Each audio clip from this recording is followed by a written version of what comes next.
So today I'm dealing with another bread making session, and I have my first rise all done.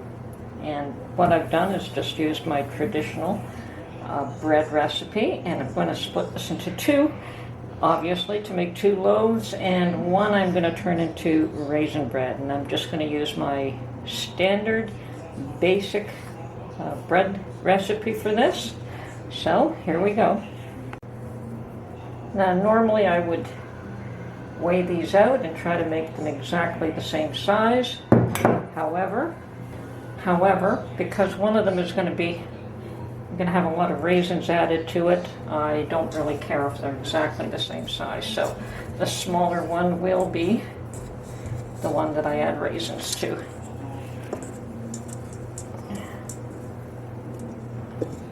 And yes, it's a cold, snowy day outside. Best to be baking indoors.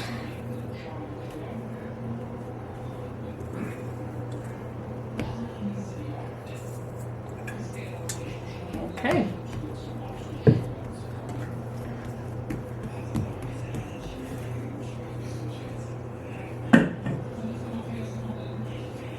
So first of all, I'm just going to cut this in somewhat half, and as I say, the smaller one will be used for my raisin bread.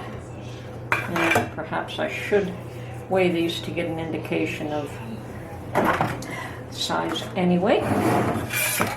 Okay, I'm going to get a dish and zero that out.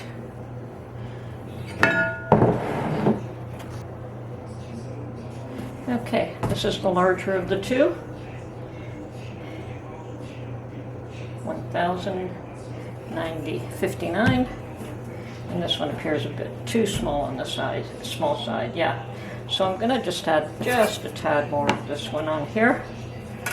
Great, 877 and 992, which is fine. I'm happy with that.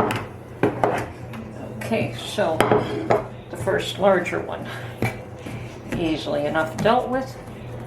Usual. Just spread it out into somewhat of a rectangle.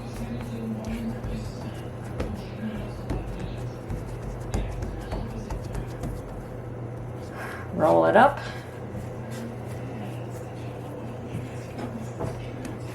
And put it in a pan for the second rise. And the pans are already here. So that's one down. That's the easy one. Put this aside. Now,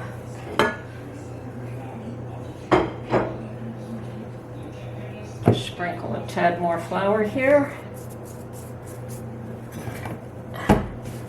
And I'm going to start off with the same idea.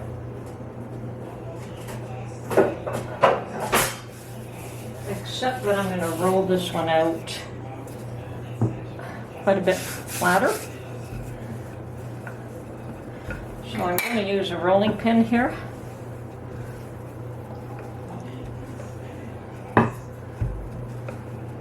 And what I want to do is try to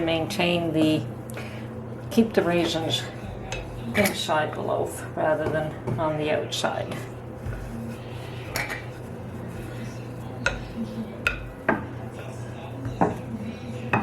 So a larger rectangle.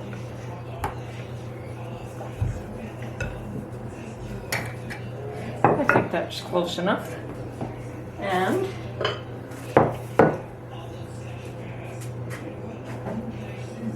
I'm going to spread a whole lot of butter on this.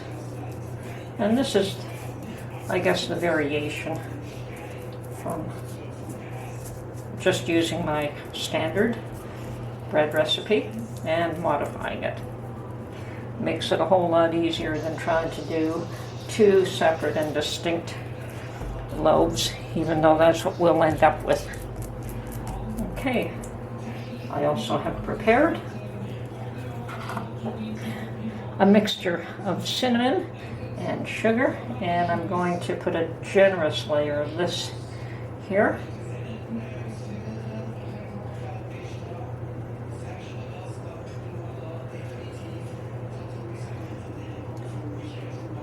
Hopefully this isn't too much.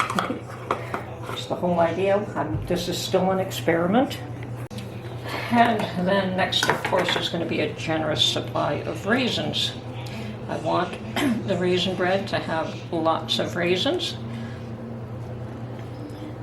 but I don't want them mixed right in the dough per se, but they will be. Okay.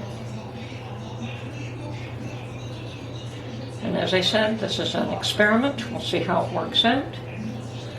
And if I like it, I will be making raisin bread this way more often. Okay, I think that's a fair amount of raisins there. And now we do the roll up. And this way the raisins will get embedded in the whole loaf.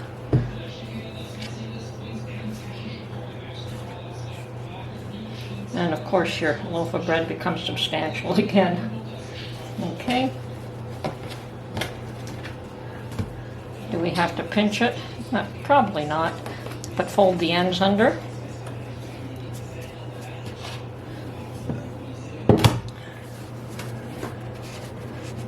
And into the loaf pan we go.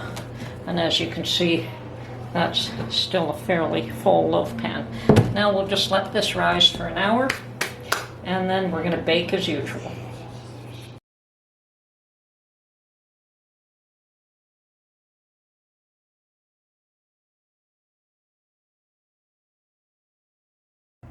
Okay, so I've cut a few slices off my loaf with the raisin bread, and I'm somewhat pleased with it. I did develop a bit of a cavity in one portion of it. I was hoping it would all be pretty tight, so the next time I'll just make it a little bit tighter, but I don't mind the swirl, and it looks awesome, so probably I'll be making it this way again in the future. It's the simplest way. Okay, this is Tony from her Homestead Skills. Hope you enjoyed this bread making video, and we'll catch you on the next one. Bye for now.